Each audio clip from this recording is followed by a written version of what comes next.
I don't want to be strong like man who look pretty. I want to be strong like bitch that fight bears in the forest. Welcome to another episode of Bitch vs. Bear with your hosts, Amber. Me? And me, Sydney. Woohoo! Co-owners of Shield Maiden Training Co. This is a show where we bitch, laugh, and chat about all things fitness and wellness related to women in the LGBTQIA+ community. Sure is. Sure is. It's also the show where we have epiphanies and revelations. It is. Epiphanies and Revelations brought to you by Sydney and Amber. You're welcome. That's a spin-off show. All right. System hacking for those of us who are neurodivergent. That's what this episode is about. Awesome. Can't wait. Yeah. Okay. How did we come to this? How do we come to this? We came to this because I was recently having a conversation with Shelby. For those of you who don't know, Shelby is my wife. I suspect many of you do. She has a background in neuroscience. She's also super athletic, but only in the context of sports. If you meet her outside of that, she's... sometimes her limbs just don't know where they are. Fair. So she played sports all of her life. Volleyball, rugby, Olympic weightlifting, and recently she started rock climbing. Super cool. And we were having a discussion and we were talking about like our own kind of like shifts in fitness and lifestyle. And then she made a comment. And of course she did. This comment is neurodivergent people don't make habits. They have routines. And when I heard that, I was like, oh, wait a minute. Let's dive into that. Let's explore that concept further because yes. Yeah. Yes. So Amber. Yes. Tell us a little bit more about neurodivergent for some of our folks who might not know or be familiar with that term. Yeah. So if you've been on the internet recently, you have most likely heard the term neurodivergent. A neurodivergent person is someone whose neurological development and functioning differ from what is considered typical or neurotypical. Neurodivergence encompasses a variety of conditions, including, but not limited to, autism, attention deficit hyperactivity disorder, ADHD, dyslexia, dyspraxia, and a whole host of other neurodevelopmental conditions. Neurodivergent is a non-medical umbrella term. Yes. Covers a lot of things. Essentially, it's the brain works different. Yeah. Yeah, exactly. The brain works different. And some fun facts. Oh, yes. Love fun Sydney facts. shares fun facts. The estimated number of neurodivergent adults worldwide is somewhere between 15 and 20%. So not a insignificant number. No. By any means. Or, if we want to look at it another way, that is 1 in 5 adults. That somehow feels bigger, but it is the same number. Yes. Yeah. Yeah. So, neurodivergent brains process, learn, and just behave differently. And it just so happens that I am in that statistic. I do have a formal diagnosis. I do have ADHD. I also was never tested, but probably have a touch of the dyslexia. And so I am in that term. I consider myself neurodivergent, or rather, as I like to say, I have a fun brain. You sure do. I sure do. So, going back into the statement that prompted this entire episode. Yes, please. Neurodivergent people don't make habits, they have routines. And I felt this so deeply in my soul. I was like, oh, yes. And I've always struggled with the concept of you can make a habit out of anything. Like if you just do it for 2 weeks or if you just do it for 30 days, here's a habit tracker. And that's because someone like me with ADHD, our brains lack the habit forming feature. It just doesn't happen. So neurotypical brains have the ability to repeat tasks over and over on seemingly autopilot. Yeah. Without thinking about it, they can just do it. Neurodivergent brains don't have that function. We have to think about every step of the way, because if we don't, we get distracted. What? So like, if you're, I don't know, did I send you the Snapchat the other day I don't where Which this is the perfect example. I cannot have a better example. Okay. I brewed a cup of tea. Okay. So I went into, I put my water on to boil. I got my mug. I went into the closet, the pantry, grabbed a tea bag. I put it into the cup. Yes. I went back to the same pantry and grabbed out the honey, because I can't do two things at once. Right, of course. Grab that. Then, waiting for the water to boil, putzing around the kitchen, opened up the refrigerator, thinking about what we're going to do for dinner. Noticed that we needed more seltzer put in the fridge to cool. We keep that in the pantry. Right, yes. The water clicks off. So I go back over to my water, which has boiled. I pour it into the tea with my honey. Boop, boop, boop. Great. Wonderful. I take said honey and I put it back in the pantry. Mm-hmm. I go back over. I grab my tea mug and I think to myself, wait, I was just in the pantry. What was I in there for? I open the pantry door. Ah, yes, I remember. Seltzer. Right. I put tea mug down in pantry because it was in my hand. Take out seltzer. Open, put in refrigerator. Close pantry door. Walk upstairs, go back to work. Where is my tea mug? It is still in the pantry where you left it. It is still in the pantry where I left it because I got out of the pattern. So that's just a quick example of how a fun brain might work. Where did I find that tea mug?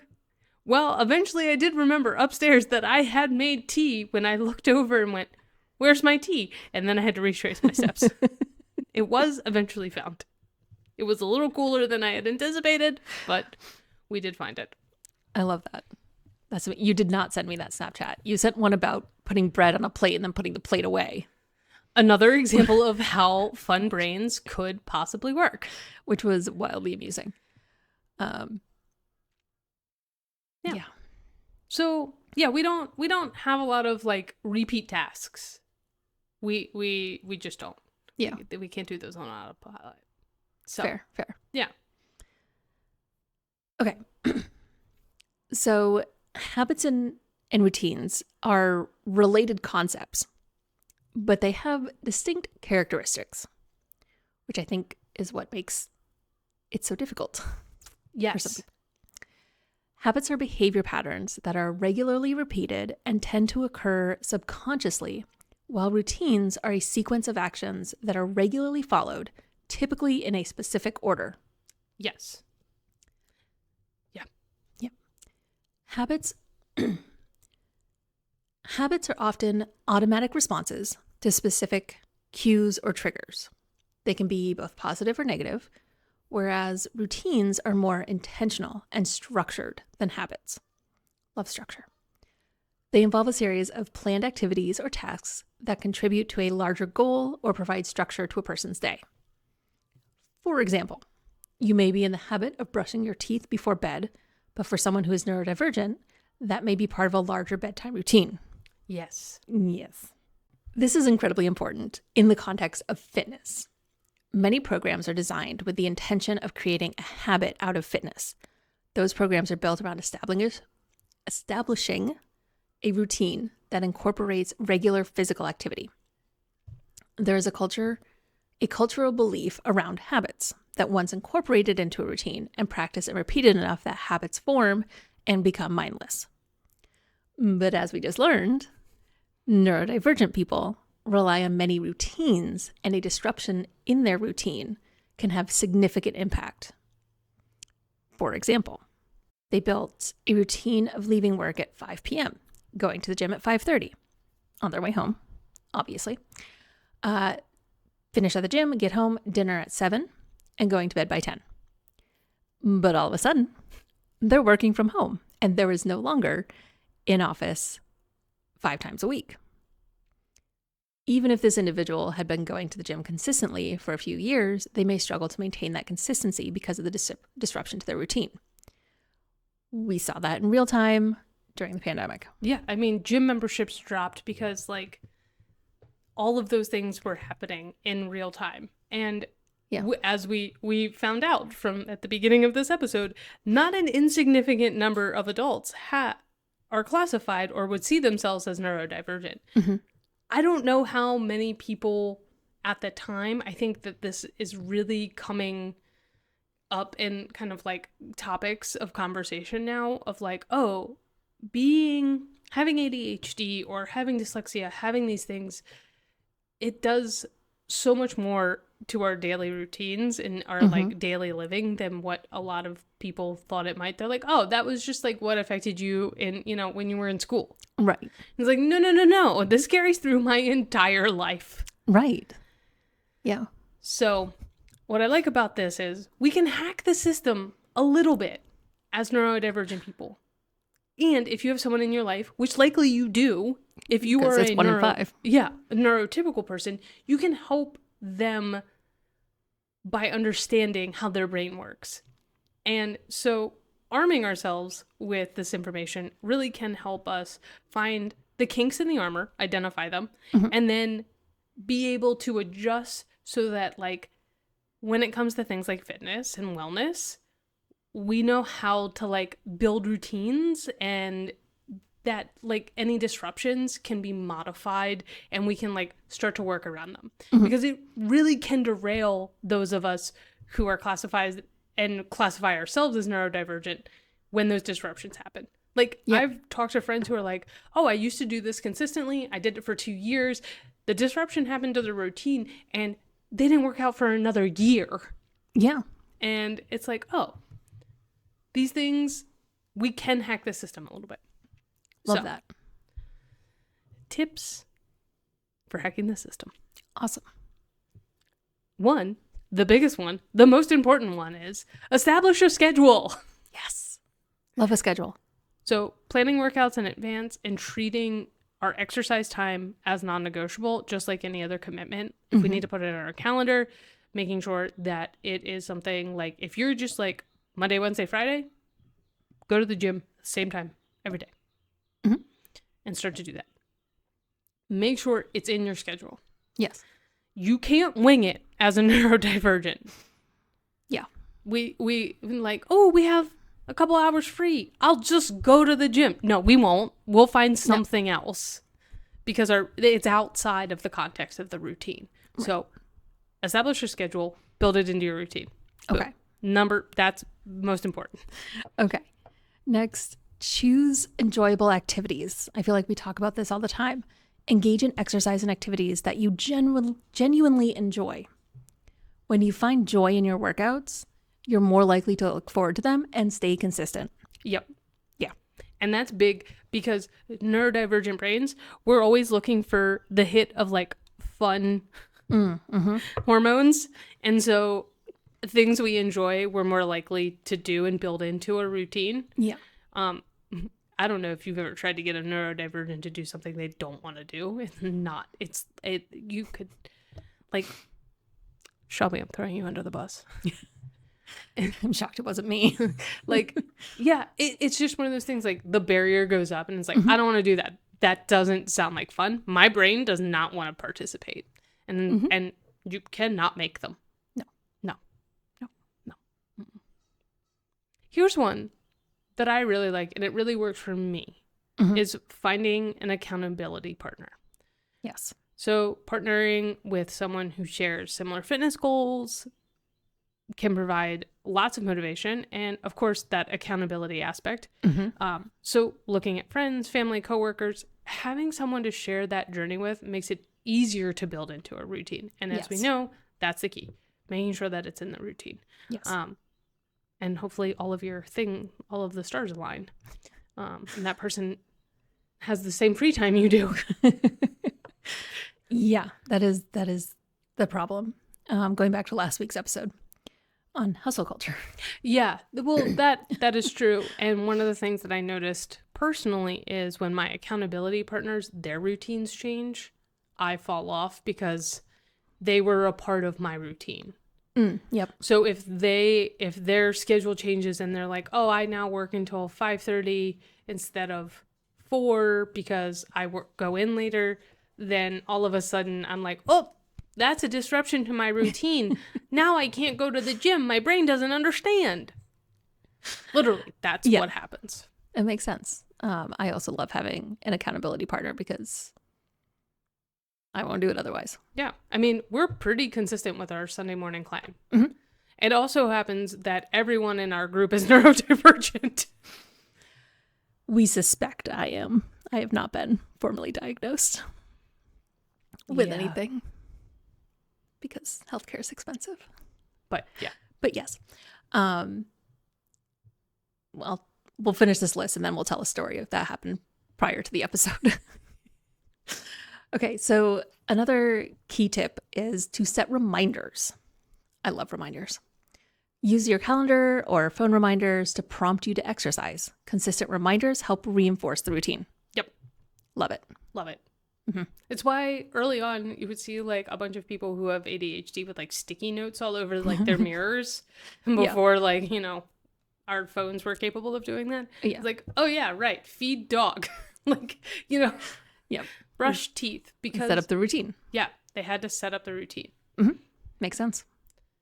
I find that preparing in advance, so laying out my workout clothes, like the night before, packing a gym bag, or having any like necessary stuff ready to go. Yep. I also find that for a lot of gyms now, if it's not like a Crunch Fitness or like booking a time for your class, Yep. that is part of the routine. And so if I do that the night before or the morning of, then I've already started the routine. And so then I have to follow through. Exactly. Yeah, because you've booked. Yeah, I've booked. So you've got to go. So I have to go. Mm-hmm. Yeah. Mm-hmm. I love that. Got to remove those obstacles or any that you can and have control of. As many as possible for some of us. And I really like this last one. Is this the last one? Yeah. Mm-hmm. Reward yourself. Yeah. Love it. Establish a reward system for reaching fitness milestones. Treat yourself to something special when you achieve a goal to celebrate your hard work. I love that. Yeah. So one of the things that I recognized that I used to do when we were going to one of our CrossFit gyms was if I went, like if I made sure and hit all of my days in that week. So like I at the time was going 4 days a week. Mm-hmm. So at the end of the month, if I did 4 days a week for each week that was in that month, I would let myself get one of the Fit Aids, because bubbles. And Yes. and my brain, because it's ADHD, bubbles help. It's why I love seltzer. Bubbles are important. I know I sound like the character in Finding Nemo. Oh, bubbles.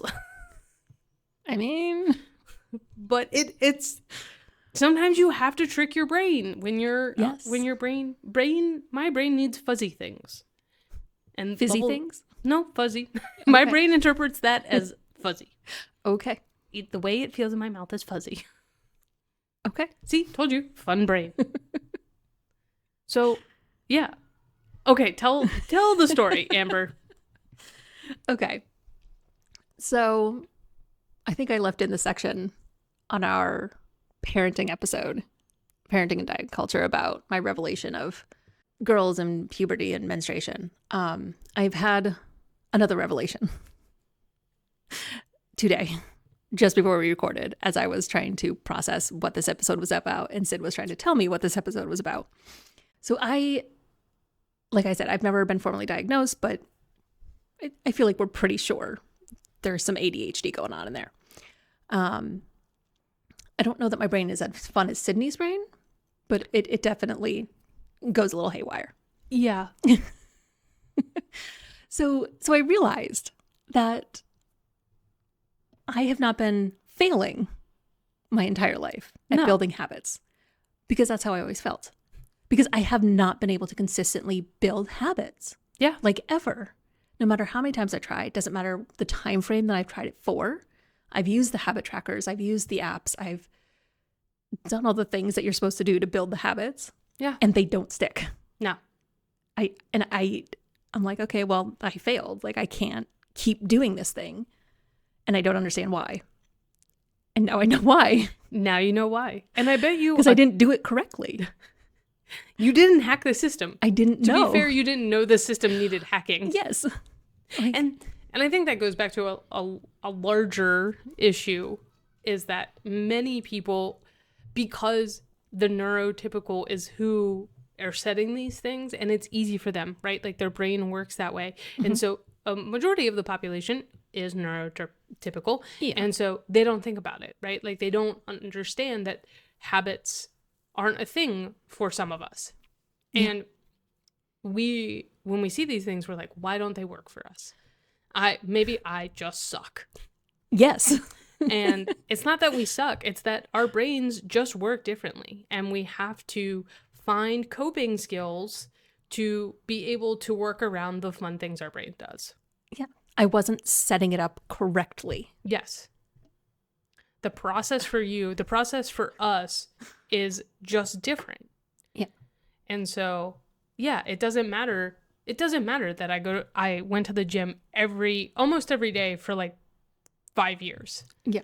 My routine changed, therefore could not make it happen because Yeah. I hadn't established a routine around it here in this new environment. Yes. And so it's the same thing. Yeah. My mind was blown. Like, we sat here while I processed that. Yeah, for I mean, 10 minutes before the episode yeah, started. it was a solid 12 minutes of processing before we even started recording. Because I had no idea. Yeah. No idea. And I'm sure other people listening are probably feeling the same way. You are not alone, my friends. You are not alone. Because 1 in 5, almost 1/4% of us have fun brains in and some nobody way. tells us how to manage them. Mm-mm. Unless you can afford a therapist or like healthcare and they can help you do that. But like, Yeah. a lot of us can't do that. Yeah. Because it's expensive. And so now, hopefully what this episode does is help people start to identify if they struggle with it, if they've realized like habits aren't really a thing for them, and then to find their own hacks. Yeah. These hacks aren't going to work for everybody. Yeah. We know that. Everyone's different. Everyone's different. But being able to identify and realize and then start to problem solve from there. Yeah. And start to build a routine around something. And know that if there's a disruption to that routine, you will get off of it. And you'll have to modify and make a new routine. Yeah. Every time. Sorry about it. That's just what happens. We can't just be like, oh, disruption to the routine. We can go with the flow. We'll go with the flow. No, we can't. We literally can't go with the flow. There is no flow. There is no flow. We can go with the flow if it's like unstructured time. Like, wee. Yeah. But if there's a plan, and Yeah. you've seen this, if there's a plan and that plan is disrupted, I cannot manage. Yeah. I cannot cope. Yeah. Yeah. So, well, now you know why. Now I know why. And see, the thing is, like, I've known this about myself for a very long time. And That's so nice. like when disruptions happen, I have learned coping skills on what it means is that I then problem solve and make a new plan, a new routine around it. But yeah, I mean, that I used to be the same way. Like if the plan changed, if you told me you were going to meet me at 10 o'clock, but now it's noon, No. all hell broke loose. Everything has changed. Everything has changed. The world is burning. Yeah. Like, Nope. yeah. Yeah. Oh my God, that makes so much sense. I thought I was just crazy. Welcome to Revelations with Sydney. Spin-off of the podcast. It's great. Loving it. Where Sydney just sits here and tells me all the things that I never knew about myself. Well, it's a life is a learning process. It is, but I wish I wasn't learning these things at 37. Well, that's fair. 'Cause I feel like they could have made a huge difference when I was younger. They could have, but now we're giving you the skills, and we're gonna build a new fitness routine. Mm-hmm. We are. Anything else, Amber, on neurodivergence? Now that you realize you are one, welcome to the club. You can be in this club. Doesn't sound like a great club. It's fun. Our brains are fun. We have so much fun. Feels really frustrating. Bubbles. No, I have nothing else. I see that there is nothing else written in our script. The plan has ended. I told you that. It's a metaphor. I did not write a closer on this, and now Amber, the plan has been thrown off. No, I knew what the plan was. No, I have told my story and embarrassed myself enough, so I think we can end here. Really? You didn't think I left a cup of boiling tea in the pantry because I got distracted putting in the seltzer in the refrigerator wasn't embarrassing? I mean, who hasn't done that? Apparently, 75% of the population. It didn't seem that weird to me, honestly, because I feel like I've done things like that before. Yep. Walked into a room and found a random object that I was like, oh yeah, That's where that is. I meant to do something with that. And then I set it down and walked away. You should have known something about yourself as neurodivergent this is how I know. If you have a specific bowl or spot for your keys, you may be neurodivergent. Because Is that really not a common thing? there are people that can just walk in and put their keys down and it just be anywhere and then have it be a thing. People don't really do that. 100%. Swear to God. When growing up, nobody had a key bowl. Nobody had a key rack. And then think about if you are listening to this and you think about your parents and you had the parent who was always like, where'd I put my key? They might be neurodivergent because as soon as my parents got a key rack, our whole life changed because everyone could find their fucking keys because none of us could remember what we did with them. I'm trying to think It could about... be in a purse somewhere. It could be on a counter. My dad, the way he dealt with it is he left the keys in the truck. Oh my God. I'm trying to think of growing up and I'm like, no, we didn't have a key bowl. Uh-huh. That is, and the first time I really realized it was, It wasn't until I was an adult and I was watching The Big Bang Theory and I saw Sheldon and he's like, no, we have a bowl. And when he forgot his keys, he locked himself out of his house. And he's like, but the key, and Penny was like, where are your keys? And he's like, they're in the bowl.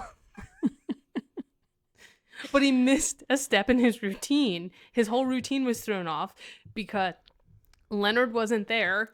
And he went and got different food for that night. And then he locked himself out because he forgot his keys in the bowl. And his whole routine was thrown off. And I was like, fuck. I mean, I think very early on in our friendship, you were like, so you have ADHD, right? I was like, no. Because I'm a girl. Oh, so you were I was you were never the same. diagnosed. Because we don't exhibit the same symptoms. Yeah, they present differently. Yeah. Well, I mean, the more I've learned as I've gotten older, I'm like, oh yeah, that's probably what I've been dealing with. But yeah. You have a key bowl. I know you have a key bowl because I use do have your a key key bowl When for you come my in. keys when I come over because otherwise I would lose them. And when I come to your house, I put my keys in your key bowl.